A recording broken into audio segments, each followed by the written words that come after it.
entire assessment, I'm going to be checking his skin for color, temperature, moisture, texture, edema, turgor, bruising, lesions, scarring, and nevi.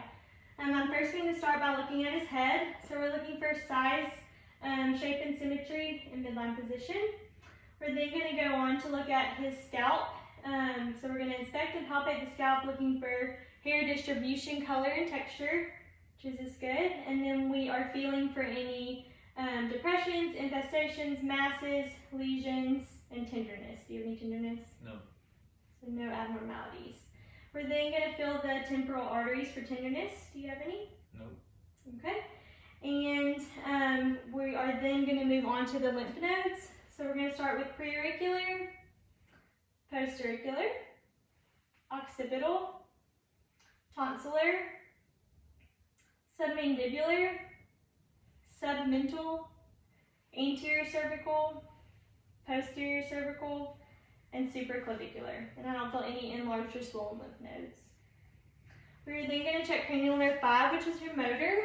So if you could clench your jaw, and I'm going to feel the masseter muscle, which is nice and symmetric. And then I'm also going to feel for TMJ, so if you can open and close your mouth, feeling for any subluxation, crepitus, or tenderness there. Do you have any tenderness? No. Okay. I'm then going to check cranial nerve 5 again with soft touch. If you can close your eyes and tell me where you feel this. Forehead, cheek, nose, chin. Perfect. Then we're going to go to cranial nerve 7, and that is facial symmetry. So if I can get you to smile, frown, puff your cheeks, puff your lips, and raise your eyebrows. Perfect. We're then going to move on to the ears. So we're first going to inspect the ears, looking for position and shape. And then we're going to look into the auditory canal and tympanic membrane. Looking for any redness or discharge. The tympanic membrane is nice and pearly gray. Bilaterally. Okay. We are then going to palpate the ears to the penetragus for any masses or tenderness. Do you have any tenderness? No. And no masses felt. And then we're going to check cranial nerve 8 for hearing. So if you could tell me what I say. 1, 2, 3. Mm-hmm. A, B, C. Perfect.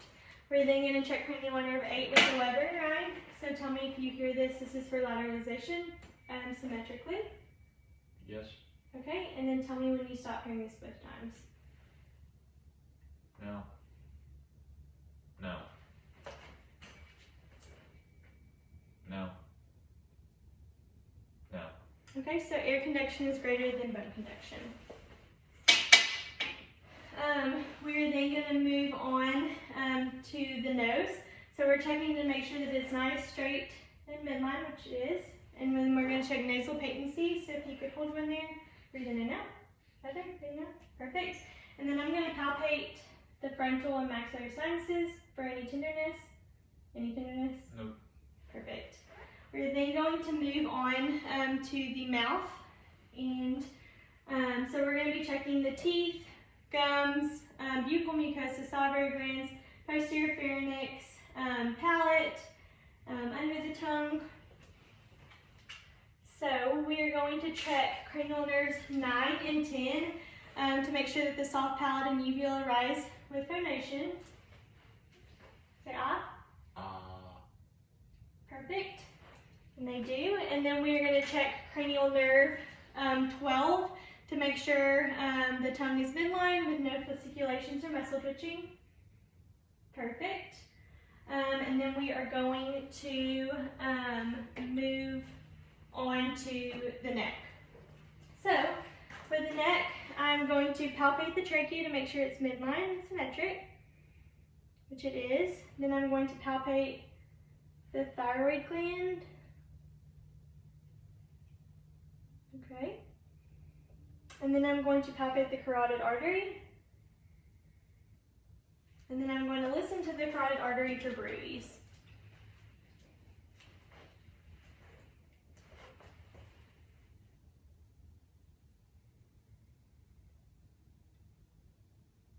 and no bruise heard. I'm then going to check range of motion. So if you could flex, extend, hyperextend, good, lateral, and rotation. Perfect, and then we're going to check cranial nerve 11. So I'm going to get you to shrug your shoulders against resistance. Good. Okay, then we are going to move on to the posterior chest. So if I can get you to turn. So I'm first going to look for any obvious deformities and symmetry, and then I'm going to look for any signs of respiratory distress like tachypnea, retractions, nasal flaring, cyanosis, use of accessory muscles, tripod positioning, which I don't see any. I'm then going to inspect and palpate for symmetrical chest expansion, which he has, and then I'm going to percuss.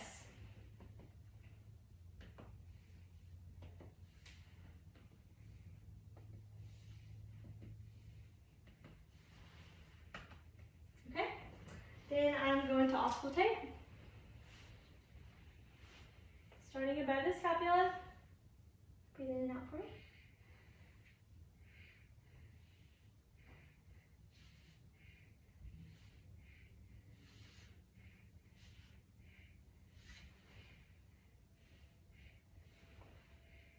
Good. Then I'm going to check for symmetrical egophony. Say E-E-E. E-E-E. E-E-E. E-E-E. E-E-E. E-E-E. E-E-E. And then bronchophony. 99. 99. 99. 99. 99. 99. 99. 99. And then whisper pectoraloquy.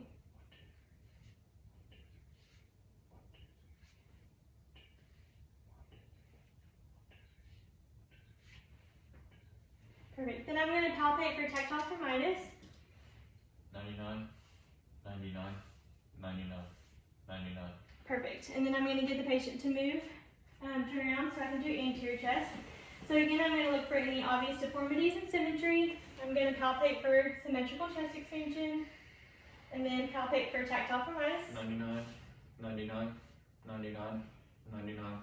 And then I'm going to listen anteriorly.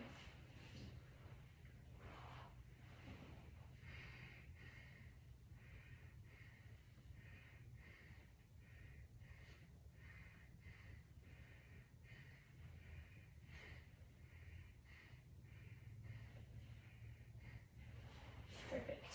Then I'm going to move on to listening to the heart. So I'm going to listen to all 5 places with my diaphragm and my bell. So aortic, pulmonic, Erb's point, tricuspid, and mitral.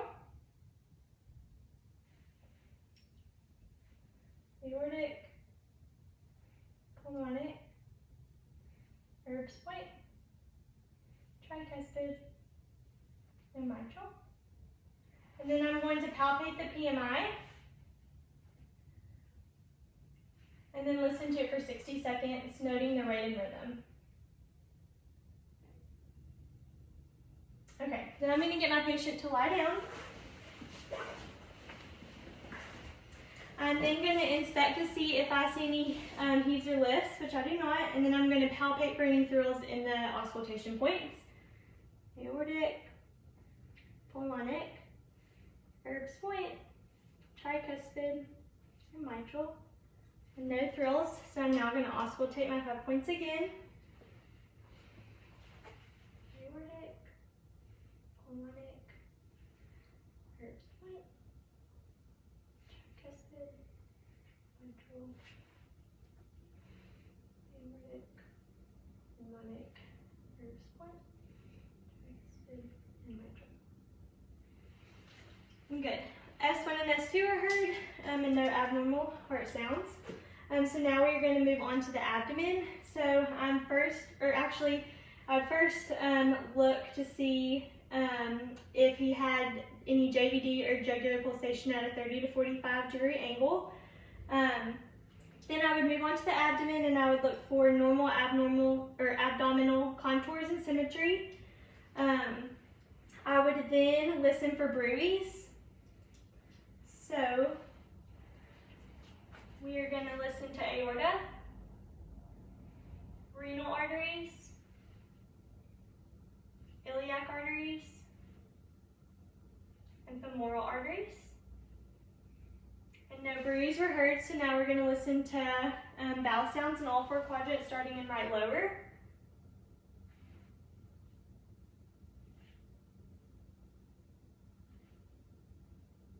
And vowel sounds for normal active. We are now going to percuss in all 4 quadrants, listening for timpani, dullness, or flatness.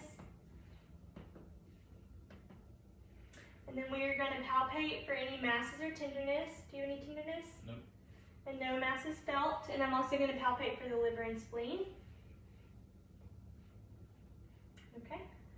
I'm then going to get my patient to sit up, and I'm going to check for CVA tenderness. Any tenderness? Nope. Okay. I'm then going to start with my upper extremities. So with my upper extremities, I am going to start by looking at the fingers, the wrists, the elbows, and the shoulders. And I'm checking all 4 areas for redness, swelling, deformities, tenderness, symmetry, crepitus, and I don't notice any in any of the 4 joints. I'm also looking at all 4 places for overall color, temperature, skin integrity, and swelling, and also everywhere for nodules. Did you have any tenderness in any of the areas? No. And I don't see any abnormal findings. So we're then going to move on to range of motion of all the joints. So we're going to start with our fingers. So if we could do flexion, extension, hyperextension, adduct or abduct, adduct, and then thumb opposition. Perfect. Then we're going to go to the wrist. So if we could do flex, good, extend, hyperextend, ulnar deviation, radial deviation, and rotation. Good. Then we're going to go to the elbows. We're going to flex, extend, hyperextend. Good. And then shoulders, we're going to flex, extend, hyperextend. Good. Internal, external, adduct or abduct, adduct. Good. And then subduction. Perfect. We're then going to check strength. So hand grips first, if you could squeeze the hands. And hand grips are 5 out of 5. We're then going to do triceps and biceps, so if you could pull. Flex. Triceps and biceps for 5 out of 5. And then we're going to do shoulders. So if you could abduct and adduct. Good. And the shoulders for 5 out of 5. We are then going to check cap refill of both fingers. And they're less than 3. I'm going to feel the radial pulses. And they're +2 and equal bilaterally. I'm then going to go ahead and do cap refill of the toes. Good, less than 3. Feel the dorsalis pedis pulses and posterior tibial. And they're both +2 bilaterally. And then vibratory sensation. Yep. Yes. Yes. Yes. Perfect. I'm then going to check sterignosis and graphesthesia. So if you could close your eyes and tell me what I'm putting in the sand. A coin. This hand. Cotton ball. And if you could tell me what I'm drawing in your hand. A circle. Triangle. Perfect. I'm then going to check deep tendon reflexes. So brachioradialis, bicep, good, tricep, patellar, Achilles, and Babinski. And then we do the other side, brachioradialis, bicep, tricep, patellar, Achilles, and Babinski. Perfect. I'm then going to do extremities. So again, I would be checking all the lower extremities for overall color, temperature, skin integrity, and edema. I'm then going to be looking at the toes, the ankles, the knees, and the hips, and I'm looking for redness, swelling, deformities, tenderness, crepitus, nodules, and symmetry. Do you have any tenderness in the toes? Nope.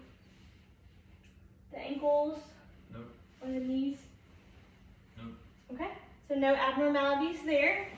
I am then going to do range of motion, so we're going to start with toes first. So can you flex, extend, hyperextend, abduct, adduct, good. And then we're going to do your ankles. So dorsiflex, plantar flexion, inversion, eversion, rotation. Good. Then we're going to check strength. So we are going to, can you dorsiflex and plantar flex? It's 5 out of 5. We're going to do the knees. So can you flex and extend? Good. 5 out of 5 for the knees, and then hips, abduct and adduct. Good. 5 out of 5 for hips. We are then going to stand,